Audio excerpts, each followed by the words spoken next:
So welcome everybody. Thank you so much for joining us today for our next in a series of webinars called SME Business Essentials. And what we're really speaking to is business essentials for small and medium-sized enterprises. And I know you know this, but I'll just remind you that small and medium-sized businesses in Canada and in North America play perhaps the pivotal role in so many ways when it comes to job creation and contribution to economic activity.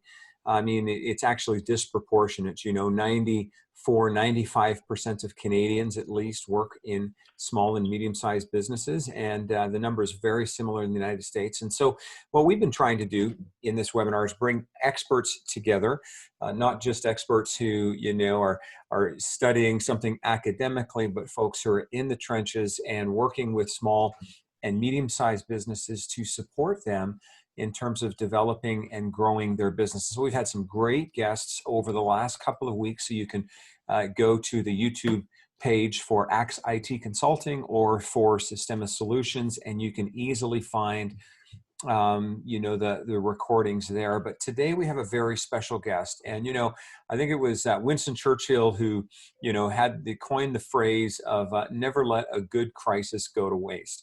And I don't know that I would call COVID a good crisis, but it's certainly a large one. And what that means is, we as business owners and business operators have an incredible, I think, opportunity to learn and potentially to retool what we're doing, how we're doing business, how we're thinking about our businesses, and how we're engaging with our customers. And at the end of the day, that's the lifeblood of everything we do anyways, is how we engage our customers and how we're going to operate. And so COVID has obviously changed things. And so today, I've got Ross with me, and Ross is an account manager at Systema Solutions. I've got Brad Brownell, and Brad is Manager of Business Development for Axe IT Consulting, and they're going to be interviewing today Jayme Hall. And Jayme is right now currently the Executive Director of the Okotoks and District Chamber of Commerce.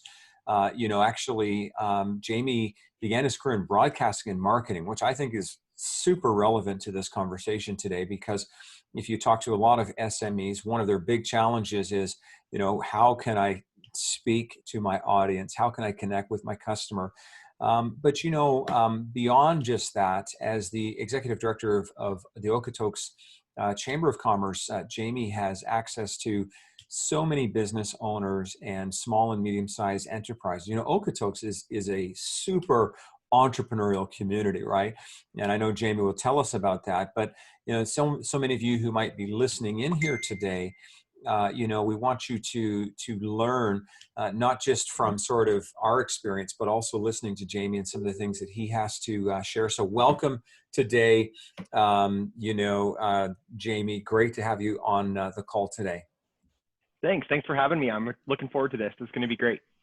And I'm going to just turn it over to Brad and to Ross to do a little bit of an interview. And so thank you so much for joining us. And I'll slip out and let those guys have a conversation with you today. Yeah, for sure. Awesome. Thanks, Abe. Jayme, and again, welcome. Thanks for coming aboard with us. Probably best to hear a little bit about yourself. If you can give us a little bit of an introduction and a little bit of a story about your business past. Abe mentioned, your marketing. But even before that, I believe you're with the Okotoks Dogs baseball team down there, which might have some interest. But yeah, if you want to go through your sort of journey, where you are now and where you see yourself going and what's been happening. Sure. Yeah, no, again, thanks a lot for having me today. So I started in broadcasting in 2011 in a small town in southern Saskatchewan called Estevan, Saskatchewan. I'm sure many of our fellow Calgarians are familiar with Estevan, but we, so I started there. Saskatchewanites out in Calgary, that's for sure. Exactly, yeah. So I started doing some weekend kind of news and sports reporting there, and then really quickly realized that, working 6 a.m. every Saturday and Sunday wasn't, a passion of mine. So I eventually transitioned into a morning show host position there, and I was in Estevan for 2 years. I was with the company I was with was called Golden West Broadcasting, which has a whole whack of stations across Western Canada. And I was offered a job transfer to Okotoks to run the radio station there, the Eagle, and be the program director. So I was there for 5 years in that role and in that position. I managed a team of about 8. And it was wonderful. It was a great way to, meet a lot of the community and be really involved with the Okotoks community, which is such a fantastic place to be. So that was awesome. And then, yes, I did a little stint with the Okotoks Dogs, working in the summer, doing some promotions at their games. So if you've ever been to a Dogs game, like I was probably the guy that was firing a T-shirt at you out of the cannon or something along lots that of line. fun for sure. That's cool. Oh yeah, like that was one of the best kind of summer jobs I've ever had. It was a ton of fun, a great way to be involved, and just a blast. So in 2017, I started to look for some different options and opportunities for me. I kind of felt that I was a little bit at the end of my ladder at the radio station, and I had an opportunity and applied for a job with the Okotoks Chamber, and I received that job. So it was definitely a bit of a career shift in the sense of being in broadcasting and an entertainer into dealing with hundreds of small businesses in Okotoks area and trying to help them navigate their businesses and create a network and create a community for them to collaborate and connect and thrive. So I've been doing that since 2017. It's my 3rd year with the Chamber. Yeah, that's awesome. So what made you go join the Chamber? What was it that drove your change in direction of career path? Well, it was just more so when I was working in radio, I just kind of had felt that I was at the end of the ladder. Like I managed a team. It was as high as I could go. And as the years kind of carried on, it was, a lot of similar stuff year after year. So I was looking for a challenge, and I was looking for a bit of a change. And the Chamber was able to provide that for me. It was something different. And I was really involved with the Chamber while I was working at the radio station. I attended a lot of the luncheons and the Business Excellence Awards and a lot of the Chamber events that were happening. So I was quite familiar with how the Chamber operated. But it was definitely a learning curve. There was a lot of things in there that I had no idea about, and it challenged me to think outside of my own comfort zone and my own box to do things like develop provincial and municipal policy to help lobby government and things like that. So it's definitely been an interesting few years, but I'm just loving the momentum that I have going with it, and I'm learning new stuff every day, which is super important. Oh, that's cool. So now that you've seen sort of both sides as a member and now I'm working there, maybe tell us a little bit about like sort of the tools and the things that are available to small and medium-sized businesses that obviously maybe you didn't even know of when you were sort of just starting out, but that it's now there that you provide to them. Yeah, so honestly, the biggest thing, a couple answers to that question really. So the ability to be a part of a network is huge, especially for businesses that maybe aren't awesome at networking, right? Like for me, networking has always kind of just come natural, but there's a ton of businesses out there that need a little help, and they need an event in order to go to shake some hands and meet some people and make some friends. So the creation of a network has been huge, and even throughout this pandemic, that has been massive, and I'm sure we'll talk about that a little bit later. But the biggest thing that I did learn and how a chamber specifically can help support businesses is through policy development, and that is massive. And to really kind of simplify that, if you're a part of a chamber, so our chamber has about 370 members in Okotoks and area. If, let's say, a local municipal bylaw needed to be changed, then through your chamber network and through your chamber, the board of directors, you can take those recommendations to them. They can make the assessment to see if it's something that would help businesses in the future. So whether it be in Okotoks, for example, there was a bylaw that restricted mobile vending, so we couldn't have food trucks. Okay. So for the chamber to take something like that to town council, you have the weight of 370 businesses, all those paid members behind you.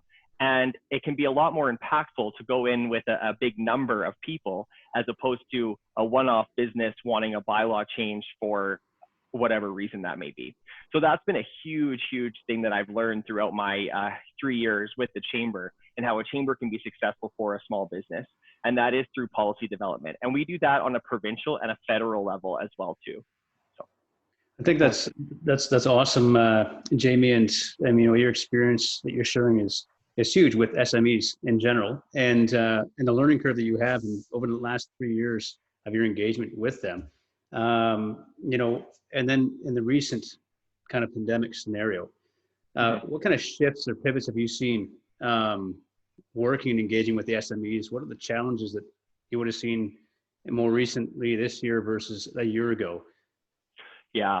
So, I mean, obviously the fear that customers will be dwindling and lacking, and you're really noticing that in the service industries, right? In the restaurant industry, people are saying, if you open your doors, will customers feel comfortable coming back into your restaurant?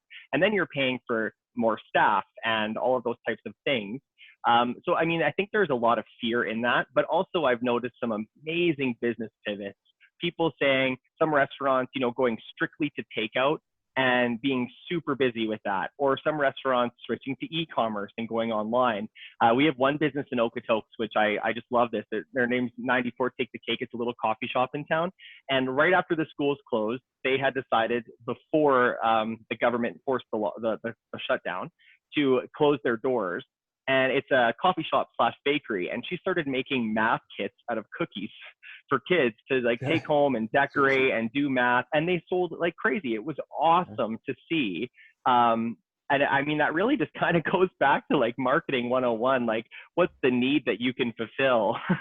And in that sense, it was something for the kids to do and to learn some math because the schools were closed. So that was just, one of many examples I've seen in Okotoks of businesses pivoting and saying, how can I remain relevant, be a viable business, but without being able to open my doors? Right on. It's great to see businesses step forward and do different things like that. It was the same thing. We saw a lot of examples of that here. Restaurants. One of the restaurants that decided to make a purchase on is that they put out, we're going to have takeout, mix your own drinks type of thing, but specialty drinks that bar was well known for. So I bought myself some Moscow mules. So it was good to see the business do something a little different though, right? Oh, exactly. And again, it was just so awesome to see those businesses pivot. And to the entrepreneurs, to the SMEs that were able to do that effectively, like there was no rule book for this. There was no, I guess, guidelines at that time to how you could make your business pivot. You had to take the information that you were getting from the Alberta government or the federal government and figure out how you could fill a gap or how you could fit your business model, your new business model, and still abide by all those restrictions that were in place. So to see businesses do that was awesome. And it was cool. And people noticed that on social media. It was awesome to see. Excellent. So now with the changing and things are going to start opening up again, is there maybe some insight or some things that you'd like to provide or recommend to businesses to keep in mind when they're doing so? Yeah, so that's an interesting question because I think that so as the ED or the executive director of the chamber, I don't own the chamber. The chamber is owned by the members, right? I just work for the membership and I'm directed by the board of directors to fulfill the mandate. So I'm not an owner of the chamber, although I do take a lot of pride within the chamber and sometimes feel like I am, the business owner of it because I'm the one that's leading the organization. But I think that there potentially is a little fear in the sense of COVID. And I mean, there is all these kind of murmurs of a second wave that potentially is going to come, right? So I feel that business owners potentially are a little concerned about their reputation in the sense that if you are a restaurant, for an example, and you decide to open up and you're abiding by social distancing and all that capacity, but some sort of outbreak is caused by you opening up, or a hair salon, those types of things potentially could be really detrimental to your business and your business's reputation, even though you're taking all the proper steps, right? So I think that there's a lot of anxiety amongst business owners and people being a little fearful, but obviously still having to open and maintain. And hair salons is another one. Like, they have a clientele to maintain and to keep up. You don't want to lose that clientele. So it's definitely a thin line there in how can you open properly, maintain all the regulations, and make sure that yourself, your staff, and your customers are safe all at the same time. Right. And as far as yourself, how has this changed your daily work and everything? Have you been shifted to home for the? Yeah, so that's great. So the office where I rent my office in, the building that we have the chamber office in, has been closed since March. But I mean, I've had access to it and technically could be going in every day if I wanted to. But I've been working from home in the sense that every meeting, webinar, board meeting, event, coffee meeting has all been virtual for the past 3 months. So in my mind, I'm like, well, there's no point in going to the office and sitting there and doing what I can do from the comfort of my own home. So how is that going to look in 6 months from now? That's really interesting, because although I started to get a few requests for, like, maybe we could actually go for a coffee or go for a lunch meeting and things like that, that's great. But the convenience that virtual meetings are offering people, I think that's going to stick around for a while, because why not? And even, like, I'm a part of a group called ACE, which is the Alberta Chamber Executive. So it's my professional association within the province. And I'm on that executive board. And we have meetings once a month, and they've always been conference calls, right? Okay. I can guarantee you we will never have another conference call meeting ever again. It'll all be a face-to-face virtual meeting, because it's just so much more convenient. Yeah. And that's a great point. I think that obviously, COVID has forced a lot of change, and then some of the change may even be positive in some ways. I was talking to one of my friends about the company he works at, and they were already making some changes to start to build up the potential of working for home. And then once everything happened, they were like, hey, let's do this. And we're not going back. We are now going to set up the ability to work from home. And I mean, and for the most part, it was positive for this particular company because they had the ability to do so, right? And it became just a push to get them going. And I think we're seeing some of that COVID has pushed technology changes. If you have any thoughts on that.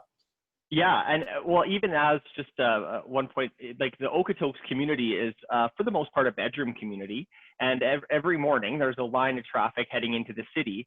I mean, to increase the business community there, it's great to have those people actually stay home and stay in town. Right. And then there's a better opportunity that maybe they're going to go out for lunch. And if you're going into the city every day to work, you're probably getting your services done there, your dry cleaning, massage, dentist, all that kind of stuff. There's an opportunity for you to do that because it's convenient, because it's close to where you work. But if you're working from home, it actually, I think, helps support the bedroom communities better, in the sense that people are staying where they are. That's really good. Yeah. And, Jayme, you talked about how you're really involved in government policy and writing policies. And, now that we're talking about the shift and the pivoting and the remote work versus the transition, how do you see your role shifting a bit as far as, are you going to restructure policy? Are you revamping how you guys, with the Chamber of Commerce and your engagement with SMEs, are going to regulate and engage policy? So I think that the process in which the policy is regulated and engaged, I can't see that changing, but the type of policy definitely will change, in the sense that at the beginning of this year, any idea that we had or issue that was potentially brought forward to us that we were looking at writing policy on or doing that research and getting policy going on, all of that has just been put to bed, essentially, because nobody is focused on that right now. So the type of policy we'll definitely see change. One of the first policies our chamber did locally was it was called Red Carpet, Not Red Tape, and it was a municipal red tape reduction policy for helping with business startup or expansion in Okotoks, to try to get rid of some of that bureaucratic stuff that was being caused by red tape locally. So even taking a look at that policy and saying, okay, in this new landscape, we had 13 recommendations on that policy, which is a lot. But in this new landscape, how can some of those recommendations pivot in order to better support business throughout the COVID crisis? Right. Yeah. So the process in which we do a policy, so, getting the information, then potentially a survey to see if it is an issue that's being had by multiple members, and then writing the policy and presenting it to council, that won't change, because that's just the way we do it, and it's effective. But the types of policies that we're focusing on, there's definitely an opportunity for that to change and to pivot for sure. That's really good. And do you find that, because I mean, of course, membership with the commerce there, anybody can join, and the door is always open there. And so do you find that the engagement with the members, I know that you guys also have a Tuesday Zoom meet that you do as well. And how do you find, just in general, the local businesses, just the vibe? I mean, you talk about the creativity that some of them are having and that kind of thing. But just engaging with them and the commerce itself, the members, how do you find this general spirit? Yeah, so that's been actually a really interesting point, because we're talking about a different level of measurement when it comes to measuring the success of an event. So when an example, if we do a trade show every year, which has obviously been put on hold because of the restrictions on mass gatherings, which is great, or not great, that's fine. But when you have a trade show, you want thousands of people to show up, right? And the vendors measure the success of the trade show on the amount of people that were coming up, even if they don't sell a lot of product, or even if they don't maybe sign a contract, if they're a builder, let's say. If they see lots of people walking by their booth, there's tons of success in measurement there. When it comes to these virtual things, if you had 1,000 people on a Zoom meeting, I personally feel that it wouldn't be very effective. Whereas if you had 100 or 10, let's say, it would be more effective because the conversation is better and you're actually making real connections through that lower number. So on our Tuesday events that we do called Touch Base Tuesday, I've had about 25 to 30 people on the call as a max. And that's been really good to see that engagement. A couple of weeks ago, the weather was really nice. I had 6 on the call. That was one of the best ones that we did. Everyone was talking, everyone was engaged. I saw some business deals go down just amongst that 6 people. So it's going to be interesting to figure out how to measure that success, because right now I personally believe that it's not on the number of attendees you're getting, but it's on the people that are attending, and if they're taking that information and utilizing it and implementing it in their business or making that connection with somebody. So it's going to be interesting to see how those measures are, I guess those successes are measured. Yeah, and it is going to be interesting, every business kind of navigating, how to open doors, how to go forward, how to put on these big events. I've put on some big events in the city of Calgary as well, and have experienced that in integration. And what would you say? We've got about 8 minutes or so here left, but what would you encourage or say to the local business and SME, like, as the biggest nugget that you would give them right now to focus on when it comes to the phases of reopening their business and how to navigate and tap into that element of how do I get that success measurement?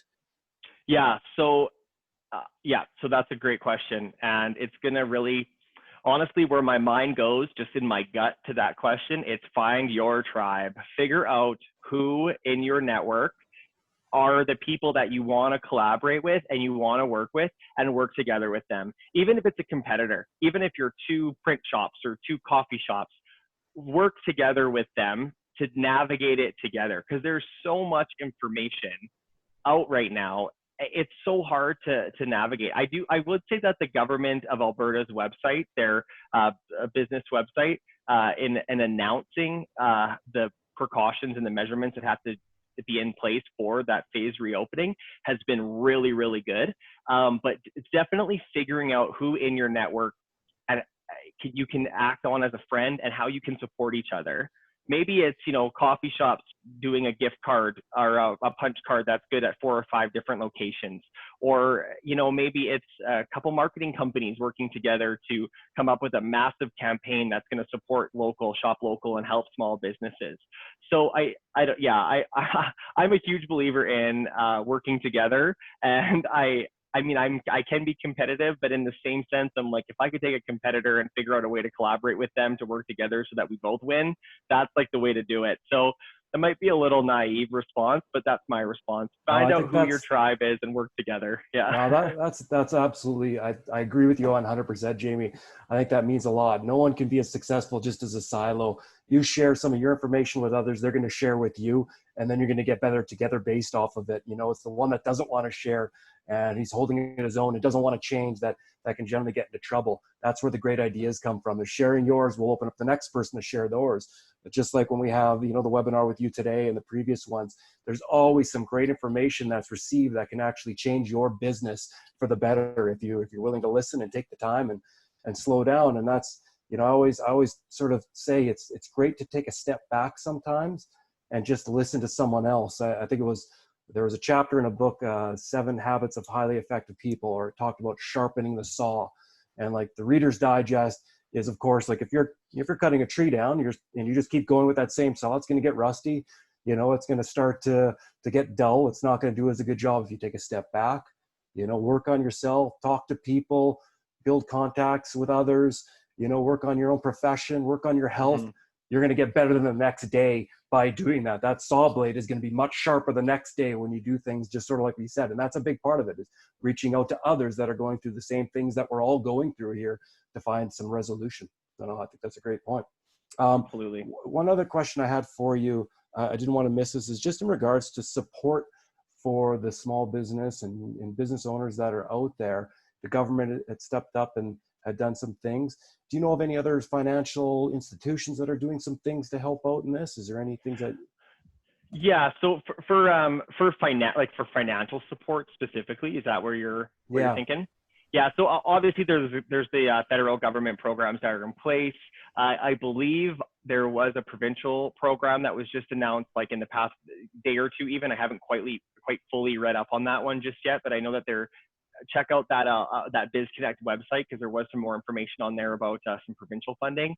Also, for rural businesses, Community Futures, the Community Futures organizations across the province were given funding to help support rural businesses. And the Canadian Chamber of Commerce as well too does have some $10,000 grants that they've been giving out, or that they will start giving out. I think the deadline for that is Friday to apply. So there is a lot of funding opportunity out there for businesses that need the support and need the help to carry through. I think that if I always say this in all that we've done a few webinars as well too throughout the chamber with accountants, mortgage brokers, all that kind of thing. And my biggest advice to people is, if you're listening to this webinar right now and this accountant that is on this panel has told you something, that's great, act on it. But right before you do, double check with your accountant or with that accountant and make sure that that program is still the best thing for you to access and utilize, because things for a while there were changing very, very, very fast. So that's just always my advice, is to double check with an expert. A business coach right now is a great tool and an asset for a small business to figure out, if I get this $40,000 loan from the government, will I still be a viable business in 6 months from now? Let's have that conversation, because if you're not going to be, then you have a second disaster because you got 40 grand to pay back and you don't have a business to pay it back. So those are really tough conversations, but reaching out to a business coach or even a Community Futures that offers free local business coaching is a great idea. That's great. That's awesome, Jayme. And way before we wrap up, and thank you so much for everything that you're sharing. Is extremely valuable, and your expertise and engagement with the community is something we can all appreciate. Right now we're kind of tapping into, as of course we're meeting online, and you've talked about all the different kind of meetings and such that we've done. And just a final wrap-up question here for you is, how can businesses add to their bottom line with technology? I mean, we've all been functioning this way. So what would you say? E-commerce. So the answer to that is super simple, is figure out a way to sell your products online. That has been huge. And the company I used to work for, Golden West, they launched a free e-commerce site for the community called Bring Me Basics. It's free for business owners to sign up and to sell their products through that type of site. I know there's a ton more there, even like Facebook Marketplace and things like that. An ability to sell your product online is huge, and that's another learning curve. That's a huge step to figure out how to integrate your website, some potentially Squarespace or Wix website or whatever it is you have that's running your business. Now, how can I use this to sell my product? And make sure that if you're a place like a consignment store and you have one of something, how can you sell that online, but also have it in your store? Because what if someone buys it? Murphy's Law, someone's going to buy that when they're online and in store at the same time, right? So there's a lot to navigate with that, but I think figuring out a way to sell your products online is a definite way to use technology for SMEs right now. Right on. That's awesome, Jayme. And, we want to thank you for coming and being a part of this panel today. And Jayme, what's the best way for everybody watching here to connect with you and be part of the commerce that you're part of there? And how can they get a hold of you? So best way is to send me an email, office@okotokschamber.ca. That is the generic chamber email, but it's my also personal email. So office@okotokschamber.ca, or visit our website, www.okotokschamber.ca. There'll be a list of some of the virtual events we have coming up on there, a way to join, and of course, a way to contact us as well. So. Awesome. Thank you so much, Jayme, for that. And we're so grateful that you could come on board with us today. And, just a couple things as well that you don't want to miss out on, everybody that's watching here as well. A couple of services that we can offer to you that you want to check out. One is, again, we're AXIT Consulting Systema, and, AXIT, is your solution for cybersecurity, business continuity, and managed services. And when you invest into your technology, you invest into yourself and your bottom line. And so definitely check us out at axitconsulting.com. And then Ross, you can just speak to Systema there as a partner. Sure. Absolutely, yeah. I'm with Systema Solutions. So we are an IT company servicing the services with, we do software. We're a Microsoft partner. We sort of specialize in implementing ERP systems, or enterprise resource planning software systems. So maybe just what is that? And this is important for small and medium-sized businesses as they start to grow.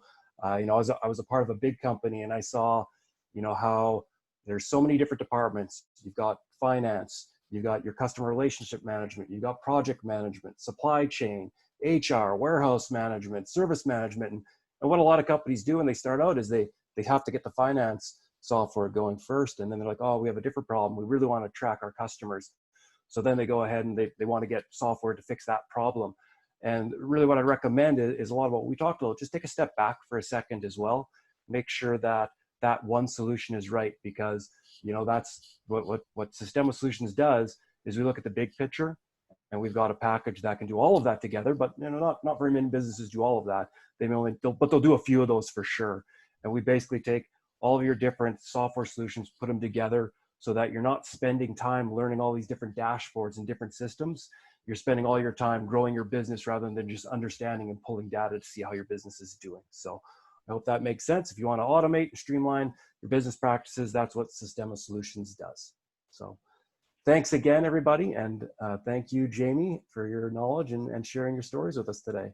Thanks a lot, guys. Awesome. And we'll see you guys next week as we continue, same time, Wednesday. And we'll continue on our series. We have a couple of guests from AXIT and also from Systema that will be interviewing Eunice Brown and Rochelle Gaddis. And it's going to be great. We're going to talk about thriving and going beyond COVID-19. And so you don't want to miss that. So make sure you come for that. And we'll see you then. Thanks, everyone. Thank you.